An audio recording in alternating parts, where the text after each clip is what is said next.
Remember last time I told you that I would like to put some wine to test with the Malaysian food? Yes, you guessed it right. Today we're going to test this particular wine. Where are we testing and what are we testing with? Stay tuned to find out.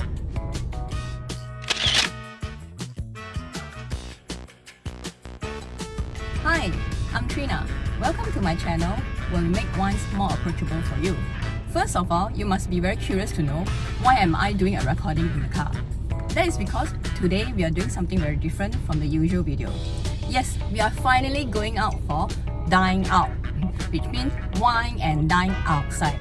One of the most frequent questions I'm always asked is, what are the wine tools that I always bring out for wine and dine? Well, I'll show you today. For today, as we are having the purple wine, we are actually bringing this particular bag. This is actually an ice bag. So what this ice bag do is actually like what a normal ice bucket does. As the name implies, is actually to put ice and water so you can submerge the white wine or the purple wine into it so that it remains cold. One of the most important things that I always bring out for wine and dine is my wine tool bag. Okay, so inside my wine tool bag, I have obviously wine openers. I have about 3 here. One is the aso or the 2-prong.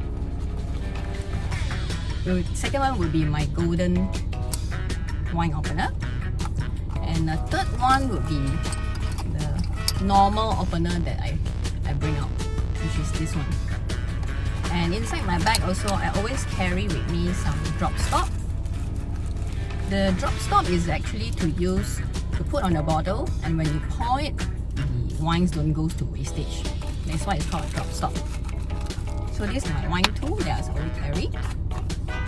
Of course, when it comes to wine tasting, I don't leave it to chances to use the restaurant's wine glasses, so I would bring my own wine glasses. One that I usually bring would be this one. It's from Spagolo Salute. There's 4 glasses inside. So normally I'll bring this when there's like less than 4 people, obviously. For the Spagolo Salute wine glass, it is actually not too big, not too small. That's why I like to bring it. Let me show you how it looks like.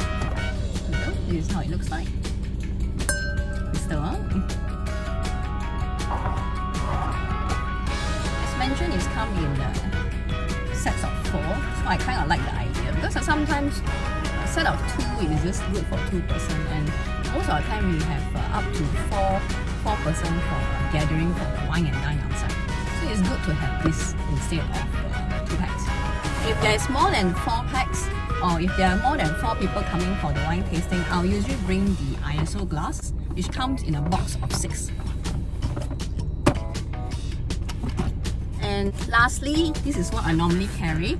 This is what we call a wine bag. It's for me to put wines. I bought this actually from Thailand. You see, Ram Monte. Yeah. This one carry 2 bottles. Inside there's insulation. And of course, with the insulation, it's good for both red wine as also white wine, and of course sparkling as well.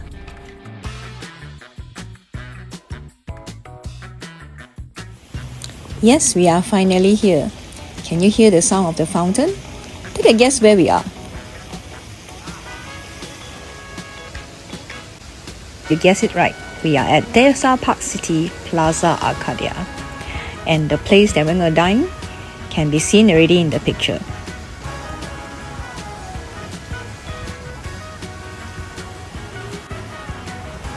And the place is none other than KC & Co, a Melaka Peranakan place. The decor looks good and the place is actually open air. But the place do look smaller than in picture, and the tables and chairs are arranged in quite a tight space. Although so, thumbs up for the color harmony though.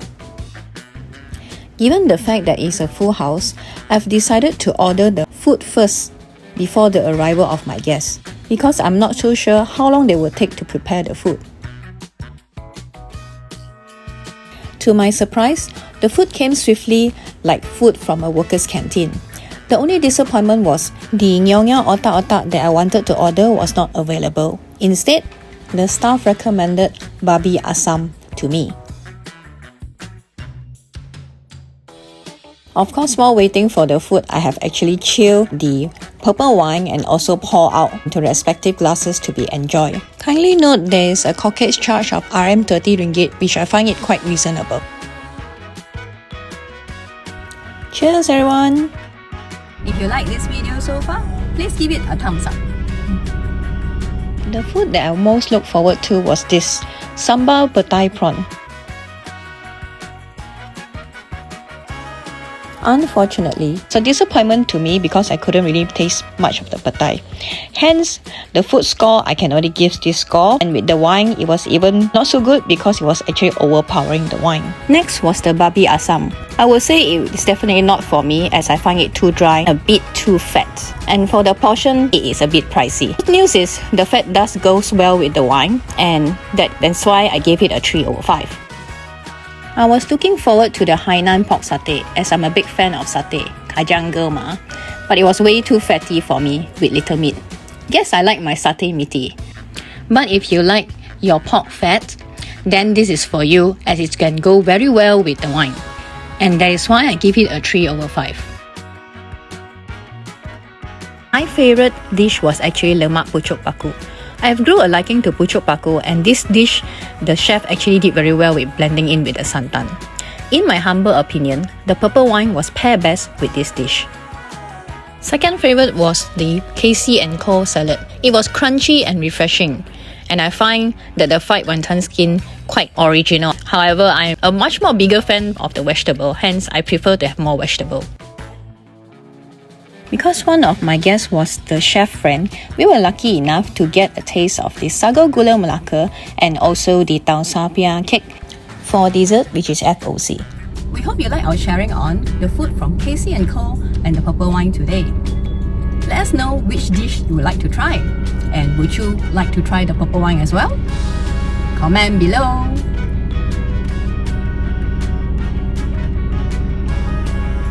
Lastly, if you'd like to support Lokal, we hope you will share and subscribe to our channel as we'll be featuring more Malaysian food and wine pairing.